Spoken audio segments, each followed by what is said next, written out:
बेटियां कमसिन हो या नौजवान, वालिदैन का दिल का सुकून और आंखों की ठंडक समझी जाती हैं। मगर पिछले कुछ अरसे से मुल्क भर की बेटियों पर अजीब वक्त पड़ा हुआ है। कमसिन बच्चियों के वालिदैन उन्हें अपने करीबी अजीजों के साए से भी बचाने लगे हैं और जवान बच्चियों के माँ बाप हर वक्त इसी सोच में गुम रहते हैं कि दरिंदों के इस मुआशरे में अपने घर से स्कूल, कॉलेज और ख़ानदान का पेट भरने के लिए मुख्तलिफ जगहों पर मुलाजमत करने वाली बेटियाँ कितनी गैर महफूज हैं। बच्चों के साथ पेश आने वाले नाकाबिले बयान और अफसोसनाक वाक़यात के सिलसिले में मुख्तलिफ अफराद मुख्तलिफ बातें तो बताते हैं, मगर ये कोई भी नहीं बताता कि ऐसे वाक़यात में मुलविस अफराद के साथ क्या सलूक किया जाए और इन वाक़यात के सिलसिले में कानून में मौजूद सज़ाओं पर अमल को कैसे यकीनी बनाया जाए। वालिदैन पर इल्ज़ाम लगाया जाता है कि वो अपने बच्चों का ख्याल नहीं रखते, जिसके नतीजे में उन्हें अगवा कर लिया जाता है या उन्हें तशद्दुद और ज़्यादती का निशाना बनाया जाता है। लेकिन जब अपने ही घर, मोहल्ले और पड़ोस में उनके साथ भेड़ियों जैसा सलूक करने वाले इंसान आबाद हों तो उनके माँ बाप उन्हें कैसे बचा सकते हैं। कराची के इलाके भैंस कॉलोनी के बाड़े से 8 साला बच्ची की लाश मिली थी। पुलिस ने बाड़े के 6 मुलाजमीन समेत कई अफराद को हिरासत में तो लिया और इस सिलसिले में करीब से कई शवाहिद भी मिले, लेकिन अभी तक कोई मुल्जिम गिरफ्तार ना हो सका। इसकी क्या वजह है, आइए हम आपको बताते हैं।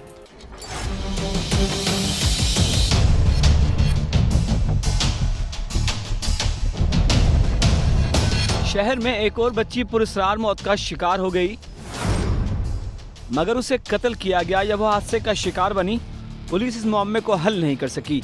कराची के जिला मलिर सुक्कन थाने की हदूद भैंस कॉलोनी के रिहायशी 8 साला लाइबा तारिक की लाश बाड़े के जेर जमीन टैंक से बरामद हुई थी, जिसे पुलिस ने ज़ाब्ते की कार्रवाई के लिए अस्पताल पहुंचाया। लाइबा के लापता होने के सिलसिले में उसके घर वालों का कहना है कि वो हफ्ते की शाम को 4 बजे के करीब घर से दूध लेने के लिए निकली थी, जिसके बाद से वो लापता हो गई। शाम का टाइम था 4:30 से 5 का, वो यहाँ खड़ी रो रही थी। उससे पूछा बेटा क्या बात है, कह रही मेरा भाई आगे चला गया। बच्चे यहाँ दूध मांगने आते हैं शाम का टाइम, और मैं कह रही है मेरा भाई आगे चला गया। तब तक ये लड़का था जिसने कहा बेटा मैं आपको घर छोड़ूँ, घर का पता है आपको? बोला हाँ मुझे घर का पता, मैं चली जाऊँगी। फिर यहाँ से वापसी पैदल होते होते चली गई। और जब वो मगरिब तक वापस घर नहीं लौटी तो अहले खाना और अहले मोहल्ला ने इलाके में मौजूद भैंसों के बाड़े में उसकी तलाश शुरू कर दी। इसी दौरान एक बाड़े पर पहुंचे तो वहां से वो दूध की वो बाल्टी मिल गई जो लाइबा घर से लेकर निकली थी, और इसी बाड़े के एक कमरे से लाइबा की पायल भी मिली, लेकिन लाइबा वहां नहीं थी। गुमशुदा लाइबा अपने घर से क्यों निकली थी और जब वो दूध लेने के लिए जा रही थी तो अकेली थी या उसके साथ और भी कोई था? लाइबा की वालिदा का कहना था कि वो अपने भाई के साथ दूध लेने के लिए घर से निकली थी। रास्ते में उसकी भाई से लड़ाई हो गई तो वो अकेले चली गई, और उसका भाई जब 1 घंटे बाद वापस घर आया तो लाइबा उसके साथ नहीं थी। हर जगह ढूंढा, लेकिन आखिर में उसकी लाश मिली। मेरी बच्ची जो है हफ्ते के दिन 3:30 बजे घर से निकली हुई। 2 भाई उसके साथ था, ये रोज़ाना दूध पे जाती थी, लेकिन उस वक़्त इन भाई के साथ इसकी लड़ाई हो गया, ये अलग हो गया भाइयों से। तो मेरे बच्चे 2 आ गए 5:30 बजे घर पे। मेरी बच्ची नहीं आई, मैंने इनको बात भेज दिया, मैंने बोला जा बच्ची अपने बहन को देख कर लेकर आओ, तो बच्ची नहीं आया। 2-3 गए वे, लेकर आए नहीं बच्ची को। मुख्तलिफ जगहों पर 2 रोज तक लाइबा को तलाश किया जाता रहा।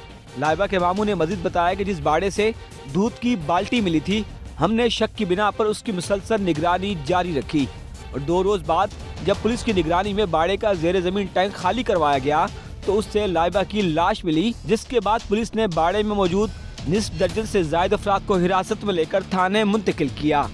बच्ची जब निकली वहाँ से तो बिल्कुल मतलब ताज़ा बच्ची निकली, सही है। 3 दिन तक वो उस टैंकी में लोग, मतलब 3 दिन तक हम उसके पीछे घूम रहे थे, हमारे को बच्ची नहीं मिली। उस दौरान जब हम बाड़े पे गए, वहाँ पे तकरीबन 9 से 10 बंदे थे। हम 2 घंटे के दरमियान में गए, तो 4 बजे वो मतलब घर से निकली है, 6 बजे तक हम उसके पीछे मतलब ढूंढने गए। तो उस दौरान वहाँ पे जिस कमरे में हमने बंदों को पकड़ा, वहाँ पे सब के सब बंदे मौजूद थे। तो मतलब उनमें से किसी बंदे को ये नज़र नहीं आ रहा था कि इधर कोई बच्ची आई हो या कोई आई हो, मतलब वो कैसे गिर सकती है? आप बताओ। बाल्टी वहाँ पे पड़ी है, इनके कमरे के अंदर पड़ी है, पानजेब उधर पड़ी है, सही है। वो पायल जो है, पायल दूसरे कमरे में पड़ी थी बच्ची की जी। और दूसरी बात यह है कि इनके साथ बाकायदा इन लोगों ने अच्छा खासा या गले से दबाया या कहीं मतलब नुकसान दिया है। उसके सर पे कपड़ा बांध दिया है, वो मुंह पे। बच्ची की लाश पानी के टैंक से मिली और इसके अलावा भी दीगर शवाहिद से पता चलता है कि उसे वहीं कत्ल किया गया।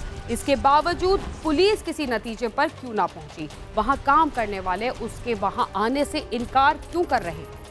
पुलिस ने लाइबा की गुमशुदगी का मुकदमा पहले रोज ही दर्ज कर लिया था। लाइबा की लाश जिस बाड़े से मिली थी वो उसके घर से तकरीबन आधा किलोमीटर दूर है। इब्तिदाई मेडिकल रिपोर्ट में बच्ची की वजह हलाकत पेट में पानी भरना बताई गई है और पुलिस अब तक इस वाक़े का मुअम्मा हल नहीं कर सकी कि ये कत्ल है या हादसा। लाइबा के घर वाले कहते हैं कि लाइबा को बाड़े में मौजूद किसी फर्द ने ज्यादती का निशाना बनाने के बाद पहले कत्ल किया और फिर उसकी लाश को पानी के टैंक में फेंक दिया। अहले इलाका का कहना है कि लाइबा को तशद्दुद करके कत्ल किया गया है, क्योंकि जिस बाड़े के टैंक से बच्ची की लाश मिली उसमें काम करने वाले अफराद लाइबा के वहां आने से इनकार कर रहे थे। तो फिर लाइबा की लाश वहां के टैंक से कैसे मिली? टैंक से हम लोग ने पानी निकाला, हम 3 दिन से उधर ही था। सही है, हमारा पास पुलिस भी खड़ा हुआ था, हमारा पास सब बंदे सब हमारा साथ खड़ा हुआ था, कोई हमारा से अलग नहीं था। मगर अभी हमारा सिर्फ यही बात का दरख्वास्त है कि बोलते कि ऐसे ही गिरे हुए टैंकी में ये तो टैंक में जब इंसान गिर जाते तो भाईजान जब एक दिन तो क्या कर 2 घंटे भी रहे वो पहचानने से निकल जाते, उसका पेट इतना बाहर आ जाते। मगर हम ये बोलते कि 48 घंटे पानी में रहे, उसका फिर जो है ना उसमें कोई पानी का कोई असरात नहीं है अंदर, तो ये बार मार चुके फिर फेंक चुके। क्यों? जब इंसान मर जाते उसमें अंदर पानी जाता नहीं है। मुंह पे कपड़ा बंधा हुआ था, उसका पेंजे भी मिला है, उसका बाली भी मिला है। और ये जो है ना ये लोग कह रहे हैं कि खुद गिरी है, तो उसके चारों तरफ जो ब्लैक का इतना रद्द है तो वो कैसे इतने सुराख उसमें वो कैसे गिर सकती? वो तो अंधे को भी नजर आ रहा है कि इधर यहाँ पे जो है ना यहाँ ब्लैक लगे हुए हैं, वो खुद नहीं गिर सकती, इन लोगों ने गिरा है। मकतूला लाइबा 5 भाइयों की इकलौती बहन थी और वो नर्सरी जमात की तालिबा थी। मकतूला का वालिद तारिक गुर्दे के आर्जा में मुब्तला है। उसका कहना है कि मेरी बेटी ने किसी का क्या बिगाड़ा है जो जालिमों ने इतनी बेदर्दी से मारकर उसे हमसे छीन लिया। मैं आला हुकूमती शख्सियत से अपील करता हूँ कि इस वाक़े में मुलव्वस मुल्ज़िमान को निशान इबरत बनाया जाए ताकि आइंदा किसी की बेटी के साथ ऐसा वाक़या पेश ना आए जो उसकी बेटी के साथ हुआ। यही चाहिए बस, खाली मुझे इंसाफ चाहिए बस, खाली मुझे अपनी बेटी के इंसाफ चाहिए बस। बिल्कुल नहीं था मौजूद उस टाइम पे। हाँ, मैं अपने घर में पड़ा हुआ था, ये सारे दुनिया गवाह है मेरी, मैं अपने घर में पड़ा हुआ था। क्यों? ये एक केस नहीं है, ये 3 केस बेंस कानूनी के अंदर हो चुके हैं, एक केस तो नहीं है ना। जिस रोज से लाइबा की लाश मिली है उस मोहल्ले का हर फर्द खौफजदा है। इलाका मकीनों का कहना है कि इससे पहले भी इस तरह के 3 वाकयात पेश आ चुके हैं। उसी रोज एक दुकानदार ने बच्ची को रोते हुए देखा था। यानी शायद दुकानदार के मुताबिक उस वक्त बच्ची रोते हुए बाड़े की तरफ जा रही थी। मुजरिम आज़ादी से बैठे हुए थाने में, कोई एक्शन पुलिस नहीं ले रहा है। हम एसपी को भी दरखास्त करते हैं, डीएसपी को भी कर लेते हैं, हम अपने सिंध गवर्नमेंट वजीर आला को भी करते हैं और हमारे वजीर आजम को भी बोलते हैं हमारे साथ अदालत किया जाए। ये कौन सा कानून है जो वो मुजरिम वहाँ हंसते हैं, खा रहे पी रहे हैं, उनको रोटी भी मिल रहा है और हमारे बच्चे का कोई अदालत नहीं हो रहा है। नहीं, हम मुतमईन है, जब तक इसको सज़ा नहीं मिलेगा हम मुतमईन है। अगर हम मुतमईन होते, अगर इनको सज़ा मिलती है तो ये वहाँ बैठ के लोग हंस रहे हैं, मजाक कर रहे हैं, ऐसे थोड़ी होता है। इनको रिमांड देना चाहिए, अभी तक किसी को रिमांड नहीं मिला है। मैंने तो बच्ची का लाश है ये वो ही दे कर 10:30 बजे घर पे लेकर आए, मैंने बच्ची का लाश दे कर, लेकिन जो बच्चे उठाए वो सब बोलते बोरी में था, उसके साथ पत्थर भी था। और ये है ना, मैं इंसाफ चाहती हूँ। मुझे इमरान खान का भी दरख्वास्त है, मेरी बच्ची आपका भी बच्चे है, मेरी छोटी 8 साल की बच्ची है, जैसे आपका बच्ची भी होगा, लेकिन मुझे इंसाफ चाहिए। जिस आदमी ने जिसने मेरी बच्ची के साथ ये हादसा किया उसको जिंदा जलाएगा। पुलिस ने इस वाक़े की तफ्तीश के लिए जिन बाड़े के मुलाजमीन को गिरफ्तार किया था उन तमाम लोगों को छोड़ दिया गया है और इस वाक़े का मुअम्मा अब तक हल नहीं हो सका कि मासूम लाइबा को किसने कत्ल किया या वो हादसे का शिकार बनी। पुलिस इस मामले में कुछ भी कहने से गुरेजा है। कैमरामैन एरिक परेरा के साथ सालिक शाह, समा, कराची। अपने भाई के साथ घर से बाहर निकलने वाली बच्ची जिस तरह गली गली घूमने वाले भेड़ियों से महफूज ना रह सकी, इस तरह हमारे मुल्क की बेटियां जराइम पेशा अनासिर के हाथों कहीं भी महफूज नहीं। प्रोग्राम क्राइम सीन में वक्त हुआ एक मुख्तसर से वक्फे का, जिसके बाद हम दोबारा आपके साथ होंगे। तब तक आप समा के साथ ही रहें।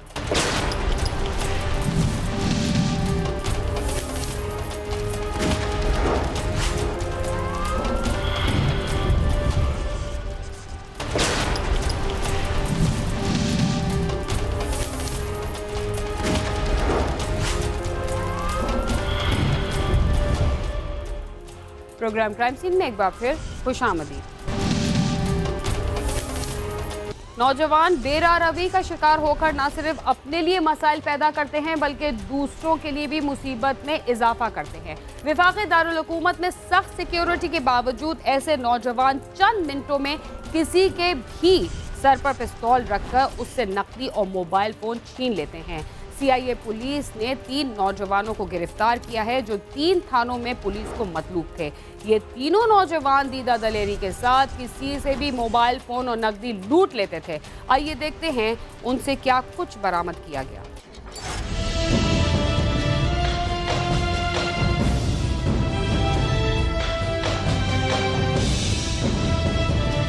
वफाकी CIA पुलिस ने 3 नौजवानों के गिरोह को गिरफ्तार किया है जो कहीं भी किसी वक्त किसी से मोबाइल फोन और नकदी छीन लेते थे। इनमें जुहेब और अली हसनैन शामिल हैं। इस गिरोह का सरगना अबसार उर्फ बिल्ला है। अबसार गाड़ियों का मैकेनिक है। अली हसनैन ने मैट्रिक के बाद तालीम छोड़ दी थी। ये 3 बंदों का गिरोह हमने पकड़ा है जी, जिनमें एक जुहेब उर्फ जेबी है और इनका जो इंचार्ज है वो अबसार बिल्ले के नाम से जो इसका ग्रुप का लीडर है। तो एक अली हसनैन लड़का है।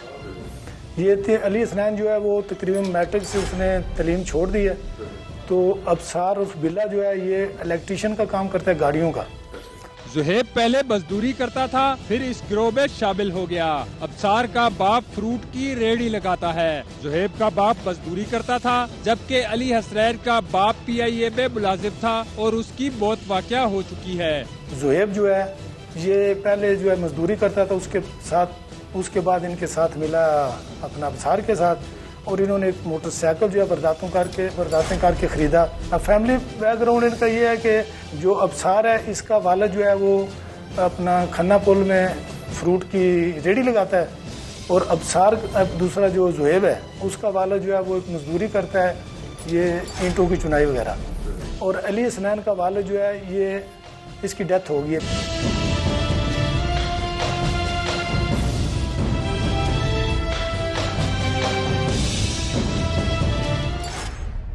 एक नौजवान मोटरसाइकिल चलाता था जबकि उसके पीछे बैठे दोनों लड़कों के पास पिस्तौल होते थे। तीनों ATM से निकलने वाले अफराद को लूटते थे।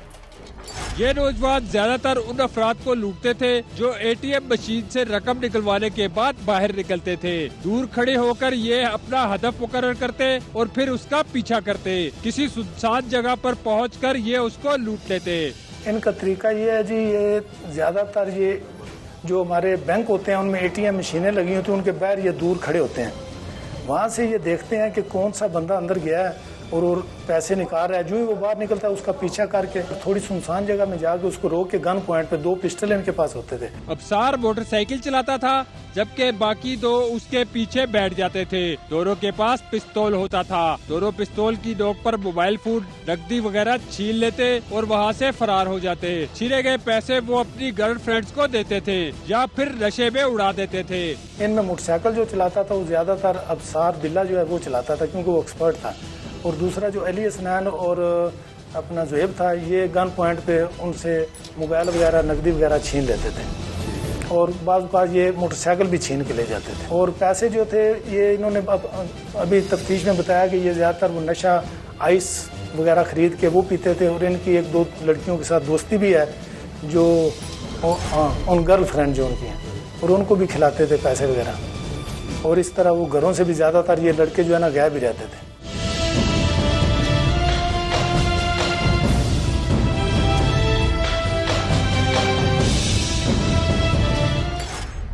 गिरफ्तार होने वाले नौजवानों के साथ ऐसे लोग भी शामिल हैं जो उनसे मोबाइल फोन खरीदते थे और IMEI नंबर तब्दील करके मोबाइल फोन को फरोख्त कर देते थे।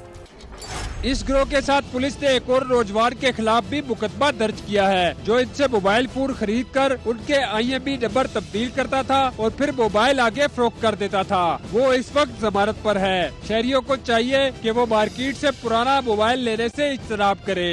इस गिरोह में हमने एक बंदा और भी पकड़ा जो अभी जमानत पे है, जो इनके IMEI वगैरह जो है वो उसकी चेंज कर देता था। उसके खिलाफ अलहदा हमने 420/68 का पर्चा सब्जी मंडी थाने में दिया है। ठीक है, तो लोगों के लिए हमारी यही मैसेज है कि मोबाइल दुकानों से जब भी लें आप डब्बा पैक लें, किसी राहगीर से ना लें। तो इस तरह ये जो है ना फिर बच सकते हैं। पुलिस ने इस गिरोह को टेक्निकल जराये इस्तेमाल करके गिरफ्तार किया और इनसे कुछ अशिया मौके पर ही बरामद कर ली। फिर पुलिस ने इनका रिमांड हासिल किया और 3 लाख मालियत के 6 मोबाइल फोन, 1 लैपटॉप, 1 मोटरसाइकिल और 2 पिस्तौल भी बरामद किए। इसके साथ साथ 3 लाख नकदी भी बरामद कर ली गयी। इनको हमने टेक्निकल तरीके से तलाश किया और फिर गिरफ्तार किया। जब इनको गिरफ्तार किया तो कुछ चीज़ें तो उसी वक्त इनसे हमें बरामद हो गई। बाकी जो है इनका रिमांड लेके आए हैं। फिर इन्होंने हमें जो है तकरीबन 2-2.5 लाख रुपया नकदी, 6 मोबाइल, कीमती मोबाइल, 1 लैपटॉप, हम लेती तकरीबन 3-4 लाख रुपया मोबाइल वगैरह और लैपटॉप जो है, और 1 मोटरसाइकिल जो इन्होंने सिर्फ वारदातों के लिए ख़रीदा हुआ था, जिसकी कोई नंबर प्लेट कुछ भी नहीं था।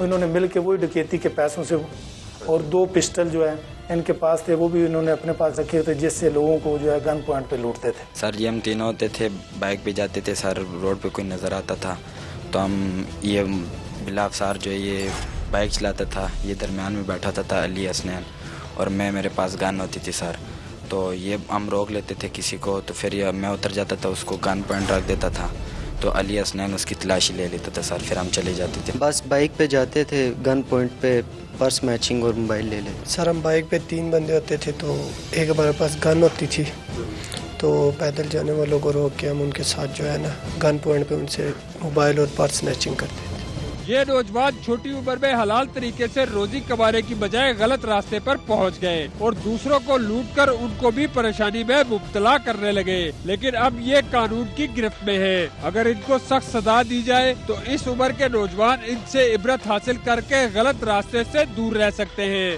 कैमरामैन सद्दाम मलिक के साथ नईम जजुआ, समा, इस्लामाबाद। जो लोग ये समझते हैं कि वफाकी दारुल हुकूमत चोरों और डाकुओं से महफूज है, उन्हें इस बात का इल्म नहीं कि मुल्क के दूसरे शहरों की तरह वहाँ भी जराइम पेशा अनासर मुतहर्रिक हैं। इसके साथ ही क्राइम सीन अपने अख्तिताम को पहुँचता है। अगर आप हमसे रब्ता करना चाहते हैं तो हमारा पता है CSSama.tv। इसके अलावा आप ट्विटर, फेसबुक और यूट्यूब पर भी हमसे रब्ता कर सकते हैं और हमारा प्रोग्राम भी देख सकते हैं। बीना खान और क्राइम सीन की टीम को इजाज़त दीजिए और देखते रहिए समा।